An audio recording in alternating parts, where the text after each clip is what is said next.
Survival instincts are a funny thing. People say they kick in when you're facing a life-or-death situation, forcing you to fight or flee.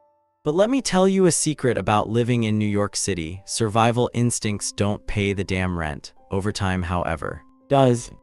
I'm 25 and Omega, a single father, and currently running on exactly 3 hours of sleep and a cold cup of bodega coffee.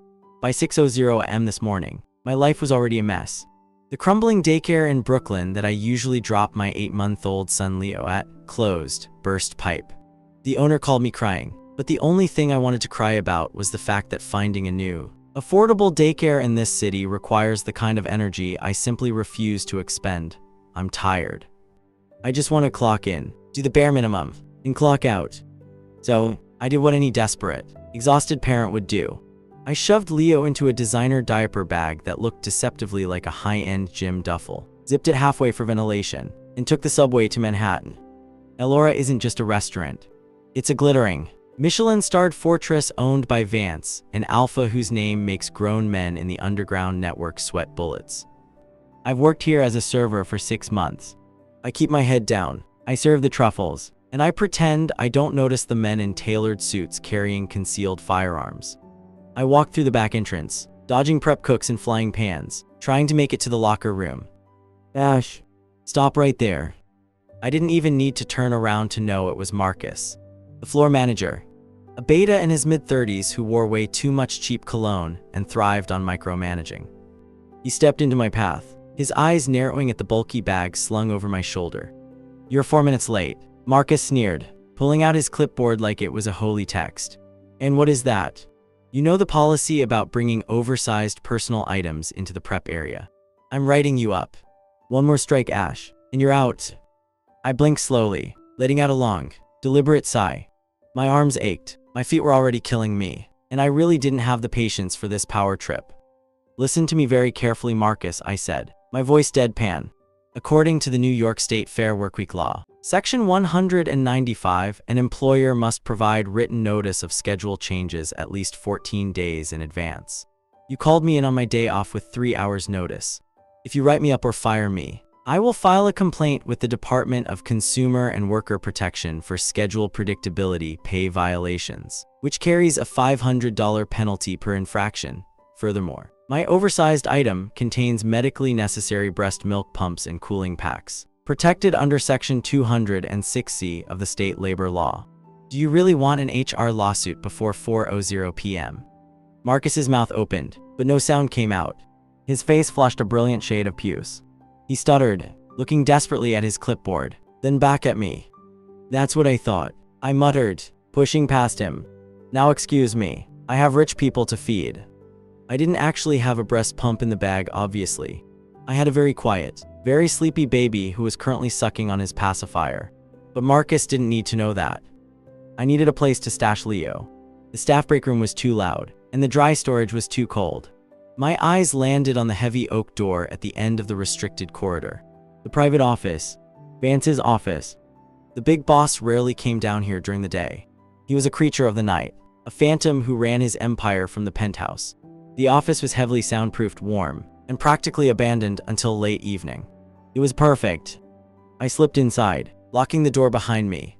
The room smelled faintly of alpha pheromones, sharp cold, like ozone right before a thunderstorm.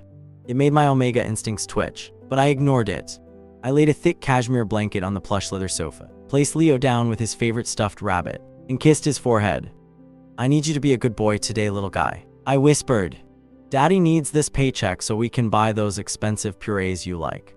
Leo just blinked at me with his large dark eyes. I left the door slightly ajar, just a crack, and sprinted back upstairs to start my shift. The next 2 hours were a blur of pouring vintage wine and pretending to care about the dietary restrictions of Manhattan's elite. But right around 5:30 p.m., a nagging itch started at the base of my skull. It wasn't panic, I'm too lazy to panic, but it was a heavy, uncomfortable instinct. I needed to check on my kid. I dumped my tray at the service station and slipped back down the restricted staircase.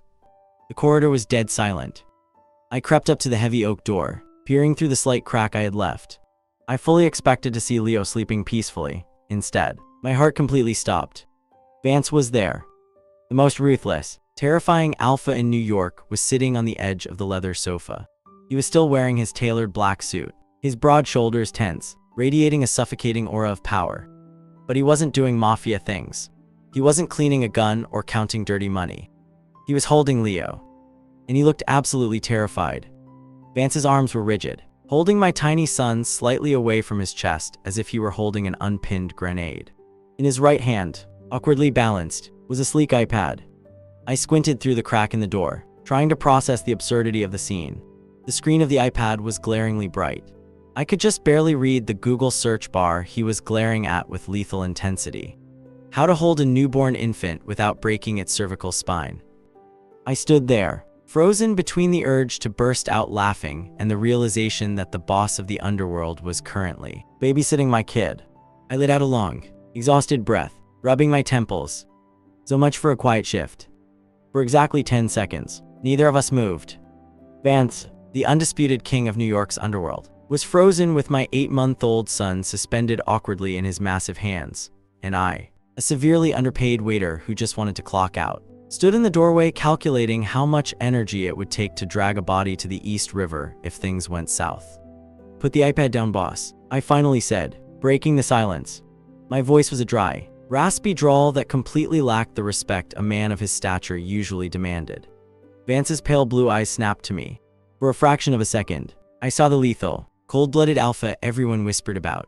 But then Leo let out a tiny, high-pitched squeak, and the Mafia Boss flinched like he'd been shot. He slowly, painstakingly lowered the iPad to the coffee table. I crossed the room, my worn-out sneakers sinking into the absurdly plush Persian rug, and scooped Leo out of his arms. The relief on Vance's face was palpable, but it only lasted a second. The moment Leo was removed from the alpha's immediate radius, his little face scrunched up. The pacifier popped out. A whale was brewing. Before Leo could unleash a siren that would undoubtedly shatter the crystal decanters on the desk, the air in the room shifted. It was heavy, suffocatingly warm. The sharp, ozone scent of alpha pheromones flared, wrapping around us like a thick, invisible blanket. It wasn't an aggressive dominance, it was a deeply controlled, protective wave. Leo's mouth snapped shut, he blinked, let out a soft sigh, and buried his face into my neck, instantly asleep. My own breath hitched. As an omega who had spent years without a stable alpha presence, getting hit with a scent this pure was like taking a shot of premium bourbon on an empty stomach. My knees actually went a little weak, but I locked my joints, refusing to let my body betray me. "Sorry," I muttered, rubbing my temple. "I'll pack up. You don't have to fire me, I know the drill. Just give me 5 minutes to get my coat." "Sit down." The command wasn't loud, but it vibrated through the floorboards. I paused, looking back at him. Vance had already smoothed his features back into that untouchable, stone-cold mask. He walked over to his massive mahogany desk, opened a drawer, and pulled out a crisp sheet of paper and a gold fountain pen. He slid them across the polished wood. "I don't like noise," Vance said, his voice a low, gravelly baritone. "And I don't like unpredictability in my building. Your son has an unstable scent profile because you lack an alpha. If he stays up there in the staff room, he'll cry. If he cries, my staff gets distracted. If my staff gets distracted, I lose money." I stared at him, my sleep-deprived brain struggling to process the mafia logic. "So, you're firing me with a written notice. How surprisingly corporate of you." "I am resigning you," Vance corrected, tapping the gold pen against the paper. "You will no longer serve tables. Your new primary directive is to keep the child quiet. And since the only thing that apparently keeps him quiet is my office," he gestured vaguely to the leather sofa, "you will stay down here during your shifts." I narrowed my eyes, suspicion piercing through the brain fog. I had left my past life in the underground behind for a reason. Getting tangled up with a mafia boss, even as a glorified babysitter, was a massive red flag. "Absolutely not," I said flatly. "I'm a waiter. I don't do underworld favors. I don't do shady backroom deals. I just want my minimum wage and my tips." "Look at the salary," Vance said calmly. I squinted at the paper. My heart performed a violent acrobatic routine in my chest. The number printed next to weekly compensation had 3 zeros attached to it. That wasn't rent money. That was buy a new apartment and hire a private chef money. I stammered, fighting a losing battle against my own poverty. "I don't know." Sitting in a mafia boss's office for 8 hours a day sounds like an active hazard. "Read Clause 4, he instructed. leaning back in his chair. I leaned over the desk. Clause 4, the employee is required to remain within the designated office space. Physical exertion is strictly prohibited. Employee is fully permitted and encouraged to sleep on the job as long as the infant remains silent. I stared at the words. Sleep on the job. My pride told me to walk away. My survival instincts told me this man was dangerous. But my chronic exhaustion, which had been driving my life for the past 2 years, took the wheel. I grabbed the gold pen and signed my name so fast I almost tore the paper. Boss, if you ever need a bullet taken for you, don't ask me. But I will sit on this couch better than anyone you've ever hired. Vance's lips twitched. It wasn't a smile, but it was close, noted. That was how my life as the Underground's highest paid, lowest effort employee began. The new routine was bizarre, to say the least. For the next week, I spent my evenings locked in the impenetrable fortress of Vance's office. On the other side of the room, Vance would be conducting terrifying business, authorizing millions of dollars in illegal shipments, calmly ordering men to have their fingers broken over the phone while I sat on the couch, eating high-end truffles and burping Leo. I tried to keep my guard up. I really did. I kept my posture stiff and my sarcastic remarks ready. But Omega biology is a treacherous thing. It happened on a Thursday. Vance had been pacing the room for hours, furious about a delayed shipment. The room was practically dripping with his sharp, ozone pheromones. I was exhausted. The scent was a warm, heavy narcotic, screaming at my instincts that I was safe, that a powerful alpha was standing guard. I didn't even realize I was doing it. I was slumped on the sofa, Leo dozing on my chest. I reached out, blindly grabbing the heavy, tailored suit jacket Vance had discarded on the armrest earlier. I pulled it over myself, burying my nose into the silk lining where his scent was the strongest. I curled into a tight ball, completely surrendering to the pheromones, and blacked out. I didn't wake up until hours later. The lights in the office had been dimmed. I blinked sleepily, peeking out from under the heavy jacket. Across the room, Vance was sitting at his desk, perfectly still. 2 of his massive, tattooed enforcers were standing in front of him, looking terrified. One of the men opened his mouth to speak, but Vance immediately raised a hand, his eyes flashing with a silent, lethal warning. He pointed a single, threatening finger at the man, then gestured subtly toward the sofa where I was currently wrapped in his clothes. Whispering, Vance mouthed silently, his glare promising violence if they woke us up. The 2 heavily armed thugs nervously swallowed and began mouthing their casualty reports in absolute, terrified silence. I closed my eyes, pulling the alpha's jacket tighter around my shoulders, and hid a smirk against the collar. Yeah, I could definitely get used to this job. Week 3 of being the underworld's highest paid piece of furniture, and I had come to a very important conclusion. Mafia guys are incredibly annoying when they panic. We were currently stationed in Vance's penthouse, a sprawling, glass-walled fortress overlooking Manhattan. I was on my designated spot on the Italian leather sofa, swiping aimlessly on my phone while Leo gnawed on a $300 teething ring Vance had casually tossed at him yesterday. The atmosphere in the room, however, was anything but relaxed. At the massive dining table 10 feet away, 3 of Vance's top enforcers were clustered around a sleek laptop. These were men who looked like they ate gravel for breakfast and benched pickup trucks for fun. But right now, they were sweating bullets. The offshore routing algorithm is completely jammed, a guy named Rocco whispered.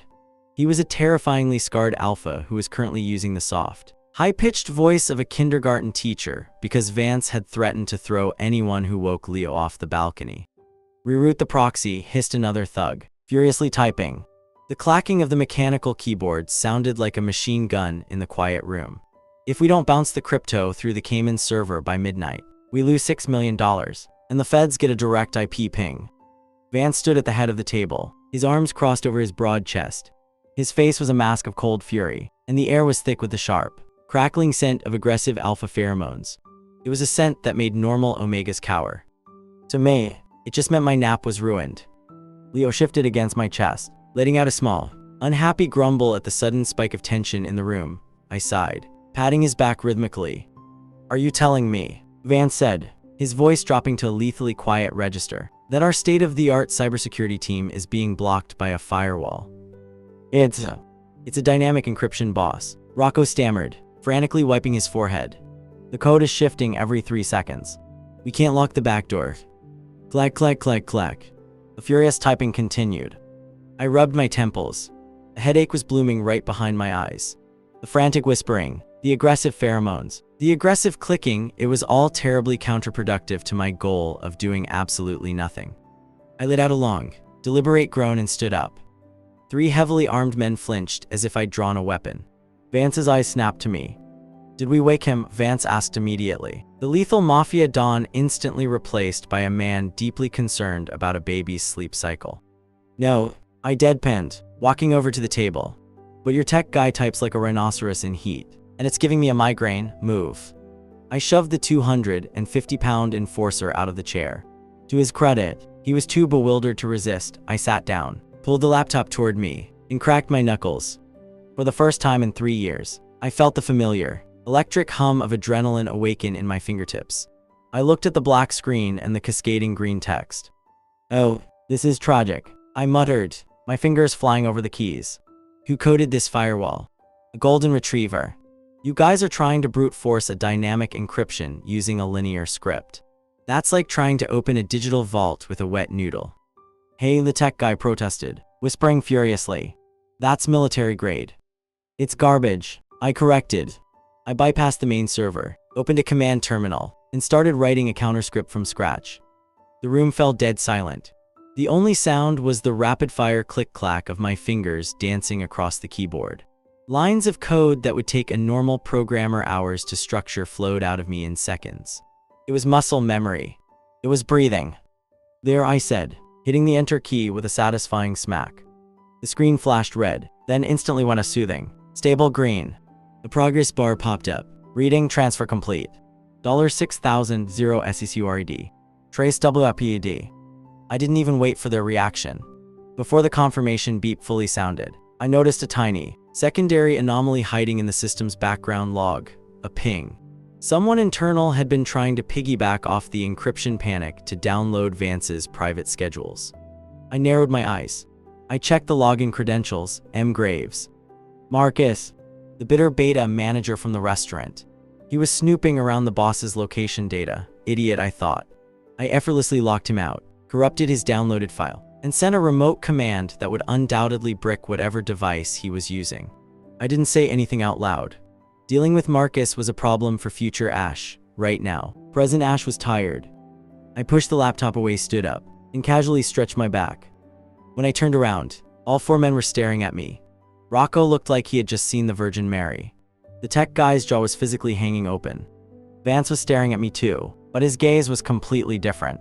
His pale blue eyes were sharp, calculating, and piercing right through my worn-out hoodie. He wasn't looking at a waiter anymore. "What the hell was that?" Vance asked, his voice low and incredibly focused. I picked Leo back up from the sofa and rested him on my hip. I gave Vance my best blank, dead-eyed retail stare. "I used to work customer service," I lied, smoothly, yawning. "You learn how to fix computers really fast so people stop yelling at you. Now, if you'll excuse me, my 15-minute break is over, and I need to go back to being a highly compensated piece of furniture." I grabbed the heavy silk blanket, curled up on the edge of the couch, and closed my eyes. I didn't need to look to know the power dynamic in the room had just violently shifted. From that day on, Vance's terrifying enforcers stopped treating me like a fragile glass doll. Instead, whenever they walked past the sofa, they bowed their heads slightly, moving with the quiet, terrified reverence usually reserved for the mafia boss himself. I was officially the invisible queen of the underworld. And honestly, as long as they kept the noise down, I didn't care. By week 5, I had successfully turned Vance's office into a personal sanctuary. I had a designated snack drawer, a high-end espresso machine that I forced Rocco to learn how to use, and a perfectly molded divot on the leather sofa. Life was good. Until Tuesday. Vance was out of the building attending some secretive, high-level sit-down with the 5 families. It was the kind of meeting that required him to wear an impeccably tailored 3-piece suit and take half his security detail with him. I was left behind with Leo, strict instructions not to leave the penthouse, and 2 guards stationed outside the door. Naturally, I got bored. And when I got bored, I craved iced lattes. "I'm just going to the corner cafe," I told the larger of the 2 guards, a guy whose neck was whiter than my thigh. "I'll be back in 10 minutes. Boss said stay," he grunted. "Boss also doesn't want me to get a caffeine withdrawal headache, which will make me cranky, which will make the baby cranky," I lied effortlessly. 10 minutes, If I'm not back, you can assume I've been swallowed by a sinkhole. I slipped past them before they could process the logic. I had Leo strapped to my chest in an obscenely expensive designer carrier Vance had bought him, humming a tuneless song as we took the private elevator down to the alley exit. I barely made it 3 steps past the service door when a black, unmarked van screeched to a halt right in front of me. The side door slid open violently. 3 men in tactical gear piled out, aiming suppressed weapons directly at my chest. They weren't Vance's guys. They smelled of cheap cigarettes, desperation, and the distinct, oily metallic tang of Bratva thugs. "Don't scream," the lead guy hissed, stepping into my personal space. His Russian accent was thick. "Get in the vans now, or we make this messy." I blinked at him. I looked at the gun. I looked at the dark, poorly ventilated interior of the van. Then, I looked at my watch, 1:15 p.m. Leo was due for his nap in exactly 15 minutes. If I started screaming or tried to run, my heart rate would spike. If my heart rate spiked, my scent would turn distressed. If my scent turned distressed, Leo would wake up screaming. And dealing with a screaming baby while dodging bullets sounded exhausting. I let out a long sigh. "Do you guys have AC in there? It's humid today." The lead thug faltered, the barrel of his gun dipping a fraction of an inch. "What?" "Air conditioning," I repeated slowly. "My son runs hot. If he sweats, he gets a rash. If he gets a rash, I'm holding you personally responsible. Move." Before they could react, I pushed past the man with the gun, grabbed the handle of the van, and hauled myself inside. I sat down on the closest bench seat, unbuckled my diaper bag, and started rummaging for a pacifier. The 3 kidnappers piled in after me, staring at me like I was an alien life form. The door slammed shut, plunging us into dim light, and the van sped off. "So," I said casually, popping the pacifier into Leo's mouth. "Where are we going, Brooklyn, Queens? Please don't tell me it's Staten Island. I get carsick on the ferry." The guy riding shotgun, a massive brute with a cauliflower ear, turned around, looking utterly bewildered. "Shut up. You are hostage. You don't ask questions." "I'm just trying to make polite conversation," I drawled, leaning back against the metal wall. "Also, your shocks are terrible. Every time you hit a pothole, my spine compresses. Can you tell your driver to slow down?" "I will shoot you," the lead thug threatened, though his voice lacked conviction. He seemed more confused than angry. "You won't," I stated flatly. "I assume Marcus hired you. He's an idiot, but he's not stupid enough to damage Vance's leverage. He needs me alive, which means you need me alive. Now seriously, put some music on. The road noise is awful." The thugs exchanged a look of pure, unadulterated panic. They had prepared for a fight. They had prepared for an Omega crying, begging for mercy, or trying to claw their eyes out. They had not prepared for an Omega treating them like low-rated Uber drivers. "What kind of music?" the driver mumbled automatically. "Classical," I instructed, "Mozart preferably. It's good for infant brain development." For the next 20 minutes, the van cruised through traffic to the soothing strains of Ein klein Natch music. The kidnappers sat in stiff, uncomfortable silence, occasionally shooting terrified glances at the baby who was happily blowing spit bubbles on my chest. While they were distracted by the absurdity of the situation, I discreetly slipped my phone from my pocket. I didn't call the police. I didn't even text Vance. That was amateur hour. Instead, I accessed the backdoor I had built into Vance's security server a few weeks ago. I pinged my own location, tethered it to the Bratva's internal communications network, which I had hacked purely out of boredom last Tuesday, and set a silent, continuous broadcast straight to Vance's personal encrypted line. I attached a brief, attached memo. "Marcus sold me out, taking me to the East River docks. Bring the good formula, the baby is hungry. Ash." I locked the phone and slid it back into my pocket just as the van finally rumbled to a stop inside a cavernous, echoing building. The doors flew open. Marcus stood there, looking smug, flanked by half a dozen more armed Russians. Well, Marcus sneered. "Look who finally stepped out of the ivory tower." I stretched my legs, carefully stepping out of the van. I looked around the damp, moldy warehouse and scrunched my nose. "Marcus," I said, my tone dripping with disappointment. "You couldn't even rent a heated warehouse. The acoustics in here are terrible. When Vance gets here and starts breaking your bones, it's going to echo so loudly." Marcus's smug expression faltered. "He doesn't know you're here." I smiled. It was a cold, sharp smile that didn't reach my eyes. "Oh, Marcus, you really are an idiot. Oh, Marcus, you really are an idiot." Before Marcus could formulate a properly villainous response to my insult, the temperature in the cavernous warehouse seemed to drop by 10 degrees. It wasn't the broken AC. It was the sudden, suffocating wave of pure, unadulterated alpha pheromones seeping through the cracks of the building. Ozone lightning, crushed ice and raw, murderous fury. Leo, who was previously dozing on my chest, shifted in his carrier, burying his little nose deeper into my shirt, instantly soothed by the familiar, heavy scent of his favorite Mafia Don. The Russians, however, didn't fare so well. Several of the larger thugs actually took a physical step back, their hands trembling as they raised their weapons toward the rusted entrance. Boom! The heavy steel doors didn't just open, they were violently blown off their hinges, crashing onto the concrete floor with a deafening screech. Dust billowed into the humid air. Through the settling debris walked Vance. He wasn't wearing his usual perfectly tailored suit jacket. His sleeves were rolled up over thick forearms corded with tension, and his pale blue eyes were practically glowing with lethal intent in the dim light. He looked like the Grim Reaper on a very tight schedule. Graves, Vance's voice was a low, terrifying rumble that vibrated right in my teeth.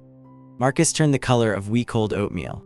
He took a stumbling step back, hiding behind two massive Bratva thugs. "Shoot him," he shrieked. "What are you waiting for?" But before the Russians could even pull their triggers, Vance moved. He was impossibly fast for a man his size. He drew a custom, matte black Desert Eagle from his shoulder holster, fluidly raising it to aim directly at Marcus's forehead. My heart dropped. Not out of fear for Marcus, I couldn't care less if the guy became Swiss cheese, but out of pure parental panic. "Vance, no," I yelled, my voice cutting through the thick tension like a knife.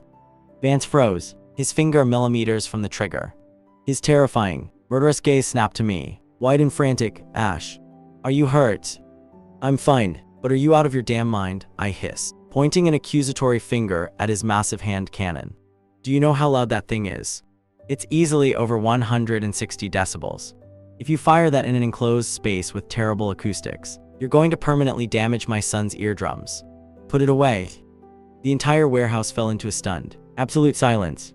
A dozen heavily armed Russian mercenaries looked at me. Then they looked at the most feared alpha in New York. Then they looked back at me. Vance stared at me, his chest heaving with adrenaline. "Ah, they have guns. And you have perfectly good fists," I shouted, covering Leo's ears with my hands. "I swear to God, Vance, if you wake this baby right now, I am docking your pay and quitting." I spent 45 minutes rocking him to sleep on that bumpy-ass van ride. Put the gun away. For 3 agonizing seconds, the deadliest man in the underworld had an intense internal battle. On one hand, swift, efficient execution. On the other hand, an angry Omega threatening to take away the baby he had grown dangerously attached to. With a heavy, resigned sigh that echoed loudly in the quiet room, Vance lowered the Desert Eagle. He clicked the safety on and slid it back into his holster. "Fine," Vance gritted out, cracking his knuckles. The sound was like dry branches snapping. He locked eyes with the lead Bratva thug, his voice dropping to a lethal whisper. "Don't make a sound." What followed was the most surreal, terrifyingly polite massacre I had ever witnessed. A Russian lunged at him with a combat knife. Vance sidestepped, grabbed the man's arm, and twisted. Snap. The man opened his mouth to scream in agony, but Vance slapped a massive hand over the guy's mouth, muffling the shriek entirely. Then, with terrifying care, Vance gently lowered the unconscious body to the floor so it wouldn't make a loud thud. "Good form," I murmured, gently bouncing Leo on my heels to keep him asleep. Another thug rushed him. Vance delivered a devastating spinning back kick to the man's chest, catching him by the collar midair just to cushion his fall against a stack of wooden pallets. SHH. Vance actually hissed at the man as he choked him out. It was a ballet of silent, brutal efficiency. The Mafia boss was tiptoeing over unconscious bodies, dispatching heavily armed men with the focused paranoia of a father trying to sneak out of a nursery. I leaned back against a rusty shipping container, thoroughly entertained. I didn't even need to hack anything. I just watched Vance systematically dismantle a criminal syndicate while making less noise than a librarian. "Hey," I whispered loudly to a terrified thug who was slowly backing away toward my corner. "You might want to just lie down and pretend you're asleep. He's very cranky today." The thug actually considered it, but Vance appeared behind him like a vengeful ghost, applying a sleeper hold that had the man out cold in 3 seconds. Vance lowered him down with absurd care, dusting off his hands. He had cleared half the room in under 2 minutes, but the numbers game was catching up. Marcus, realizing his hired muscle was being quietly dismantled by a man refusing to use firearms, completely lost his mind. He pulled a compact 9 pistol from his waistband, his hands shaking wildly, and aimed it right at Vance's broad back. "Enough," Marcus screamed, his voice cracking hysterically. "I'm killing you both." Leo whimpered in his sleep, his little face scrunching up at the sudden sharp, screeching noise. I stopped bouncing, the lazy, entertained smirk slid right off my face. My Omega instincts, usually buried under thick layers of exhaustion and sarcasm, flared to life cold sharp and intensely violent. Marcus had just yelled. Marcus was going to wake my baby. "All right," I muttered, carefully shifting Leo's weight against my chest and reaching my free hand into my diaper bag. "Break time is over." Marcus was breathing heavily, the compact 9 pistol in his trembling hands aimed directly at Vance's back. He looked wild, desperate, and entirely unaware that he had just committed the ultimate sin. He had woken the baby. Leo let out a loud, unhappy wail, his face turning red. Vance froze, his broad shoulders stiffening. Not because of the gun pointed at him, he had faced down firing squads with less reaction, but because of the sound of my son crying. He slowly turned around, his pale blue eyes narrowing into slits of pure Arctic rage. "I'm going to kill you, Marcus," Vance said, his voice dropping to a register that shouldn't be humanly possible. "And it's going to take a very, very long time." "Shut up," Marcus shrieked, taking a step back as the remaining 5 Bratva thugs raised their rifles. "Kill them. Kill them both." "Oh, for the love of God," I groaned, hoisting Leo higher on my chest and reaching into my designer diaper bag. "I don't get paid enough for this." I pulled out my phone and tapped the screen 3 times. Clang, clang, clang. The massive, rusted electronic shutters that covered the warehouse exits suddenly slammed down with the force of a guillotine. The control panels sparked and fried themselves, plunging the cavernous space into a dim, claustrophobic twilight. The Russians panicked, their rifles swinging toward the sealed exits. "What did you do?" one of them yelled, his thick accent cracking with fear. "I locked the doors, you idiots," I said casually, my fingers flying over the phone screen. "You really shouldn't connect your warehouse security to an unsecured public Wi-Fi network. It's embarrassing." Before they could process that I had just hacked an industrial control system from my iPhone while holding a crying infant, I reached back into the bag. "Vance," I yelled, tossing him a small pink plastic container. "Close your eyes." Vance didn't hesitate. He caught the object midair, squeezed it as hard as he could, and threw it right into the center of the Bratva formation. Poof! A massive cloud of ultrafine, highly absorbent, lavender-scented baby powder exploded into the instantly filling the enclosed space with a blinding, choking white fog. The Russians immediately started coughing violently, their eyes watering as the powder coated their faces and weapons. Blind fire erupted, bullets pinging harmlessly off the metal ceiling as the thugs panicked in the sweet-smelling cloud. "Amateurs," I muttered. I quickly grabbed a handful of colorful, plastic objects from the bottom of the bag and tossed them across the concrete floor like I was feeding pigeons. A heavy-set thug burst out of the powder cloud, coughing wildly, his eyes red and streaming. He took 2 steps toward me, raising his rifle. Then, he stepped on a yellow Lego brick. If you've never seen a 250-pound Russian mercenary step on a Lego with a flat-soled combat boot, let me tell you, it is a truly spectacular sight. The man let out a sound that was half scream, half sob. His leg buckled, his rifle flew out of his hands, and he crashed onto the hard concrete, clutching his foot in absolute agony. "Good trap," Vance grunted approvingly, stepping out of the powder cloud. He was moving with terrifying precision, appearing behind another blinded thug and dispatching him with a quick, silent strike to the carotid artery. The fight, if you could call it that, was over in less than 2 minutes. The Bratva muscle was either unconscious, choking on baby powder, or weeping over a colorful plastic brick. Only Marcus remained. He was backed against the wall, hyperventilating, his pistol waving erratically between Vance and me. He looked at his fallen men, then at Vance, and finally at the exhausted Omega holding a diaper bag.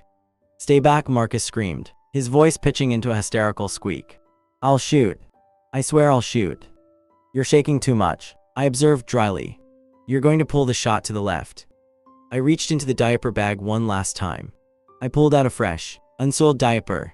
I had spent 15 minutes on the van ride over quietly modifying it, using a small bottle of hand sanitizer, a crushed hot pepper from my lunch, and the battery from Marcus's own broken comms unit. "What is that?" Marcus asked, his eyes wide with terrified confusion. Chemistry, I answered. I tossed the diaper at him. It didn't look threatening, it was soft white, and adorned with little cartoon elephants. But as it sailed through the air, the modified battery sparked, igniting the alcohol and pepper mixture. It didn't explode.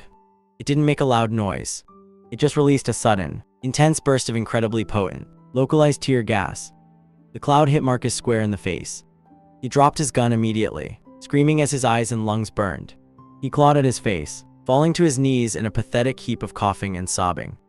I dusted off my hands, let out a long, exhausted sigh, and adjusted Leo's pacifier. The baby had stopped crying the moment the tear gas hit Marcus, completely fascinated by the sudden burst of smoke. See, I whispered to my son. Daddy handled it. The warehouse was dead silent, save for Marcus's pathetic whimpering. I turned around to find Vance standing perfectly still, his massive frame rigid.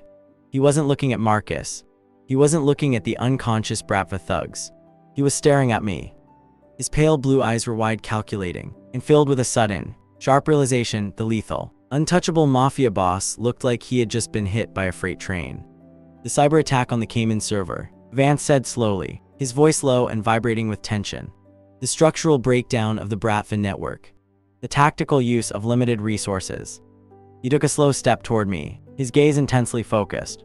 3 years ago, the underworld's greatest strategist vanished without a trace. A legend who could dismantle an entire syndicate from a laptop. A hacker they called the Ghost. I blinked at him, my expression completely deadpan. I don't know what you're talking about. I'm a waiter. I serve truffles. Vance stopped right in front of me, his massive presence overwhelming. The sharp ozone scent of his alpha pheromones spiked, but it wasn't aggressive. It was possessive. He reached out, gently brushing a stray piece of baby powder off my shoulder. You're the Ghost. Vance breathed a slow, terrifying smile spreading across his face.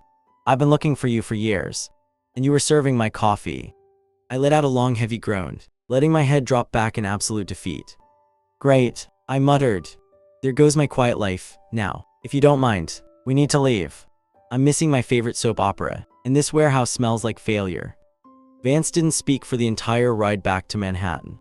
Usually, sitting in the back of an armored SUV next to a silent, brooding mafia boss whose pheromones were currently fluctuating between aggressive possessiveness and stunned awe would make anyone uncomfortable. I, however, used the time to catch up on some much-needed sleep. Leo was out cold, safely strapped into his car seat. I had my head leaning against the tinted window, dozing off while Vance stared at me like I was a mythical creature he had just trapped in his net. When we finally pulled into the private underground garage of the restaurant, I stretched, grabbed the diaper bag, and popped the door open. All right, I said, suppressing a yawn. That was exhausting.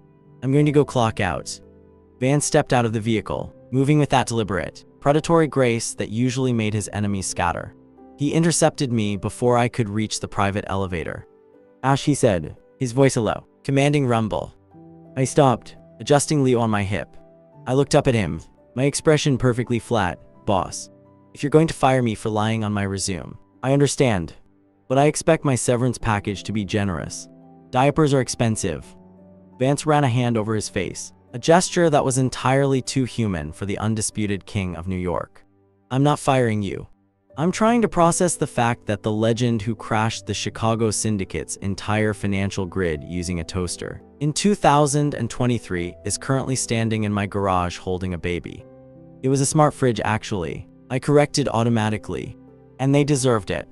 They were using a ridiculously outdated firewall.